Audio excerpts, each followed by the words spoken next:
3, 2, 1. What's good, y'all? My name is Fatboy Cuts, and I'm checking in with the Hustle Lounge. Okay, let's start that over. Yeah, that shit was not it. I gotta hear the first one again. I forgot what I said. Visions of winning when my eyes close. You can blink and you miss it. Where does the time go?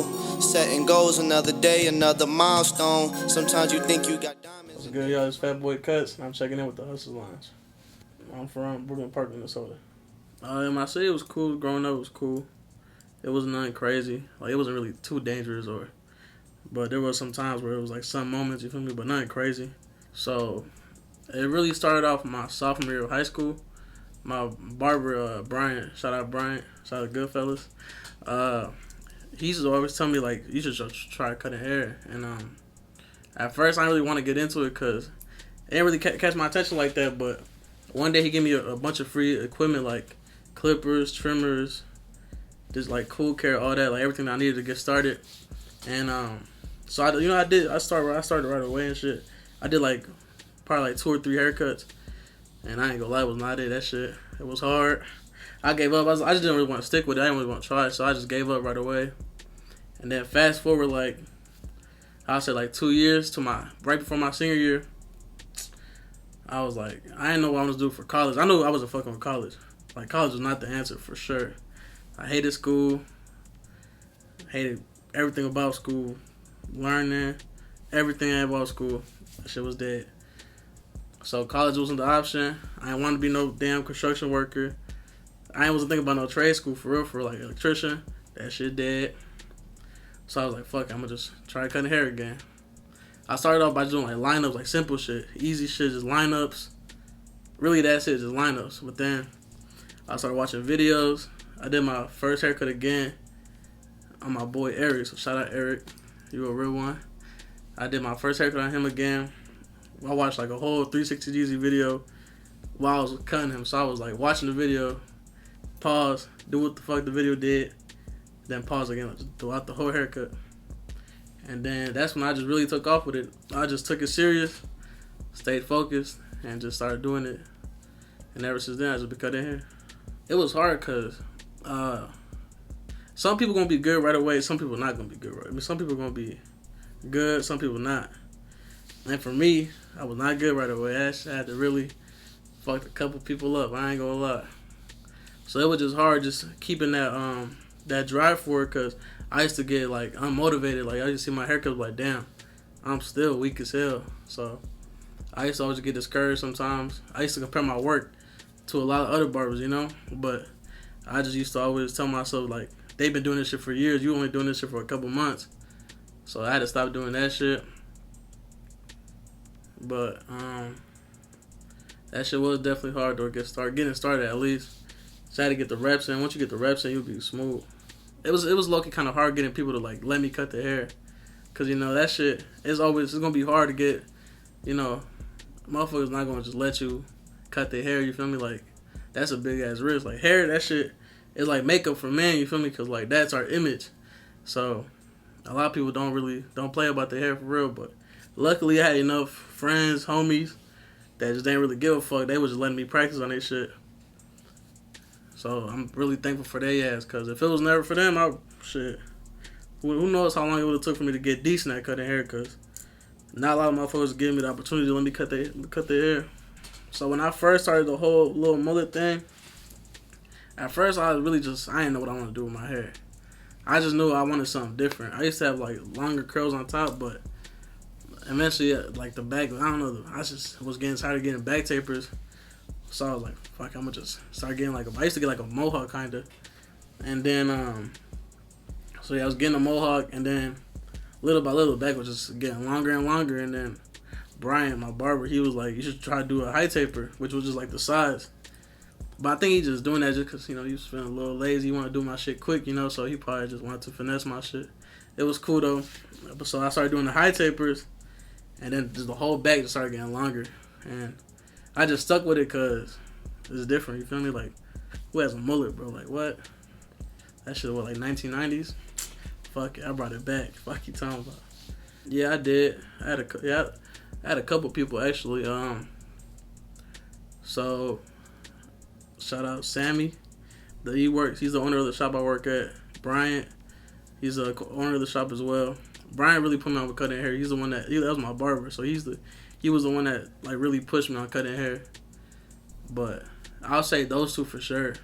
But I also met like a lot of different great barbers and like other people that I wouldn't say mentored me, but really gave me some of like information that they know, some of their knowledge. So I wouldn't really say mentors, but there's a lot of other barbers that really put me on with like some different game, like whether it was just cutting wise, building my clientele, or just advice in general. So I'll say there's a lot of people. I can't even name all of them, but if you know, you know.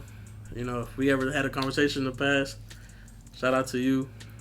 I could say yeah, because I have a lot of people hit me up asking me questions about how to do this, how to do that, and like how to build clientele, because I'm only 20 years old, you know, so I'm still young, but like I feel like for my age, I'm not advanced, but I feel like I kind of got a head start cutting hair wise, like with my clientele and everything like that in the position I'm in right now. So I'll say yeah, because I do have a lot of people hitting me up, like asking me questions. I ain't gonna lie, I was just in the shop 24/7. When I was in barber school, I was only able to work like selected amount of hours because I had to go to school beginning of the day until like 6 p.m. So I was just in there from like 6 to like 9, 10, 11. Whoever needed a cut, I was just fuck it, pull up. But once I graduated school though, I was already doing like 9 to 9 basically from being in school. So I was like, I might as well just stick to it since I'm already been doing it for so long. So what I did was from Tuesday to Saturday, I was working 9 to 9. Every Tuesday, Wednesday, Thursday, Friday, Saturday, 9 to 9. But shit, the weekend come, I'm in there till 11, 10, 12, 1 a.m. sometimes. It don't, like, bro, I was really in this shit. So I was like, I just always told myself, if you're not in the shop, somebody else gonna cut their hair. But if you in the shop and you can get motherfuckers in, get people in. So that's why I just stuck with it. I told myself, be open anytime. I used to work Mondays too a little bit, but not too much. But Tuesday to Saturday, I was working 12 hours a day, 12 hours plus. So it used to be like 60 hours plus a week. I did that for like, I'll say like a year and a half. And that's how I built my clientele at least. Promoting, being in the shop for sure, but promoting helped a lot too. Word of mouth, telling my clients, you know, refer me to motherfuckers that need a haircut. I don't know. I ain't gonna lie. I was thinking, so this was I didn't really have no backup plan for like other than barbering, but I was thinking about like construction or something like that. Like somewhere where I had to bust my ass to get money, you feel me, where I can get paid good, because I'm wherever the money at for real. But that shit dead. That being in the sun, 90-degree weather, cool on that. But yeah, I probably would have been like construction worker or maybe trade school. I probably would have done trade school, but I didn't really think too much of it because I just told myself I don't got no backup plan. That's here I am now. I'm just a barber. I ain't gonna lie, there's no competition. I just don't really look at other barbers as competition. Like, not even no cocky shit or like nothing like that. But I just stay in my own lane and just worry about what I do.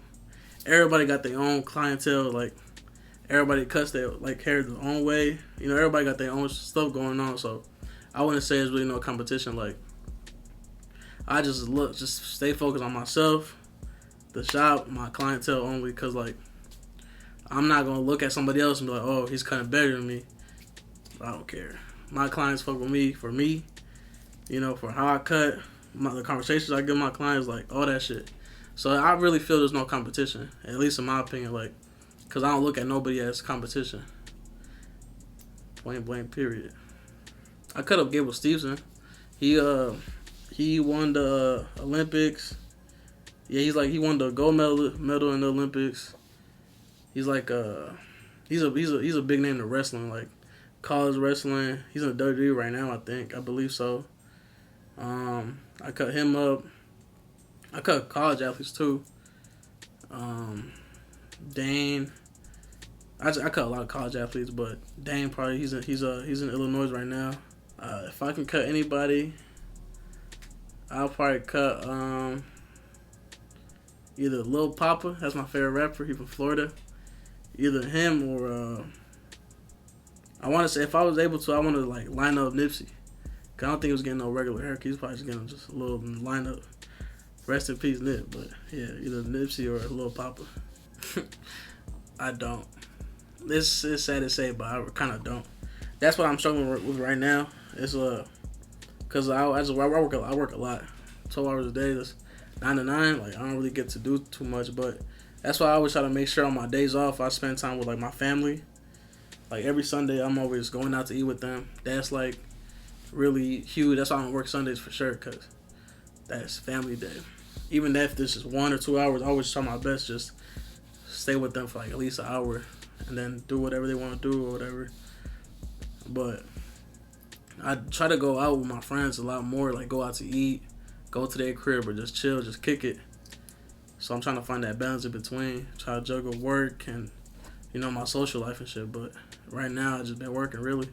I don't think I got enemies. I don't, you know, like I said, no competition. So whoever don't like me, that's on them. I don't really pay no mind to it. So I doubt that I got enemies. But somewhere in Minnesota, somebody probably hating on me. They probably hate how I cut hair, or maybe I took their client, or, you know, something like that. I don't know. But I believe I don't got no enemies, so I can't really speak on that. So, there was this one dude, and he looked suspicious as hell. This what everybody told me. I wasn't there, but this is what everybody told me.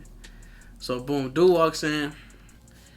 He walked in with like a Target bag and a backpack. Who knows what he had in that motherfucker, but you can tell he was a little like something was off about him. You feel me? Like you could just read like people, you know, if you know how to read motherfuckers, you could just tell when something's off about somebody. And yeah, so he walked in, everybody just felt the vibe like he was a little off. And then he asked to use the bathroom. So boom, they let him go in the bathroom, and he was in there for a minute.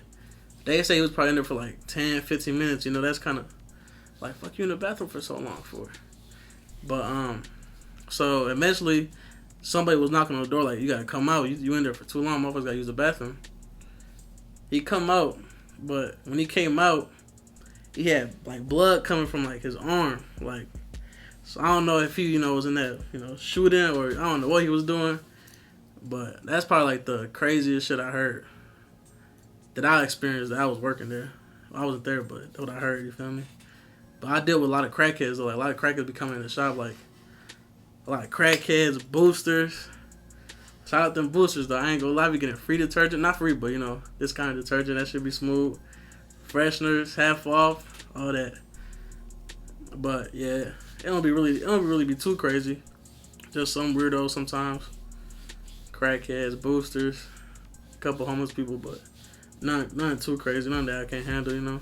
Shit, my advice is just do that shit. Just go all in. Even if you're a little hesitant about it, just go all in. Like a lot of people say, oh, I'm gonna do it part-time. I just want to do it on the side. Just go all in. You're not gonna regret it. My advice is just stay focused on your craft, watch videos, learn. No matter how cold you is, you can always learn. I don't give a fuck what nobody says. It could be the best barber in the whole fucking country. Like, there's always room for improvement, no matter what it is. That's even if you correcting some flaws that you see, or people telling you what to do. And make sure you always cut every hair. A lot of people try to stick to one type of clientele, but just cut everything that you can. Stay open. Stay in the shop or at home. Wherever you cutting at, just be open to cut hair. If you ain't got shit else to do, just cut hair. Make sure you always get ready to learn. What else? Don't use enhancements right away. Yeah, don't use enhancements right away. Get cold first, and then use enhancements. Learn how to use enhancements, because then you're going to start cheating haircuts with enhancements. What are enhancements, and why don't you want people to use them right away? Enhancements is like either like it's like called a barber pencil, like it's called a magic pencil really, but it just helps, like it really just makes the lining pop a little bit more. And there's also like a little dye, a little black spray or whatever, you can make the lining pop more. But some people use that just to like cover up their mistakes. Like, you know, they might fuck up a lineup, but just spray that shit over and boom, that shit gone. But once you shower, roll that motherfucker off, it's gone. So I always just make sure I tell everybody, just get your lineups crispy as fuck first before all that shit. Get cold being just natural first, and then once you roll with that, that's when you just start learning how to use enhancements. more clients, more money. I really just want to build more clientele. Be able to do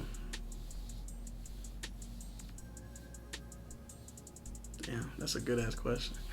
I want to just work more, really. So work more, gain more clientele, just save more money, travel a little bit more if I could. If I can, that's cool. I'm working, I'm chilling. Shit, 5 years, I see myself up. Whether it's my clothing brand, Fatboy Cuts, stocks, real estate, whatever I'm doing, I see myself up. 5 years, if I don't got like at least 2-3 cribs, I did something wrong. But yeah, 5 years, I see myself in a good position. Either having shops, cribs, whatever the case is, I just see myself being in a good position to either help out others or make sure my family is really in a good, straight, all around, you feel me? Not even just my immediate family, but like cousins, nephews, little cousins, aunties, uncles, like all that. I want to make sure everybody's straight. So I'm located in Goodfellas Uptown Barber Studio, 906 West Lake Street. And the way I book appointments is through an app called Booksy. My Booksy link is Fatboy Cuts Goodfellas.booksy.com. I work a lot. I'm always hungry for more. I'm really I wouldn't say money driven, but I'm really money driven for real. Like, if I have to, I'm working 15 hours, 16 hours. It don't matter. If you need a haircut at 7 a.m., money talking, and I'm there, you feel me? Money talks, bullshit walks. So, I know how to flip that switch, you feel me? If I wanted to, I could do 7 days a week, do 12 hours each day, but, I gotta give myself that break. But I say I'm a hustler just because the mentality that I got, you can throw me anywhere and I just work my ass off to get my clientele up. It don't matter where I'm at. I can go a whole different state. I'll be smooth just because I know got that mentality where I can just get more people to come fuck with me, you feel me? Whether it's haircut wise, that's smooth, but how I carry myself and how I just carry the conversation, the service I provide and everything like that, that's what brings the people to me.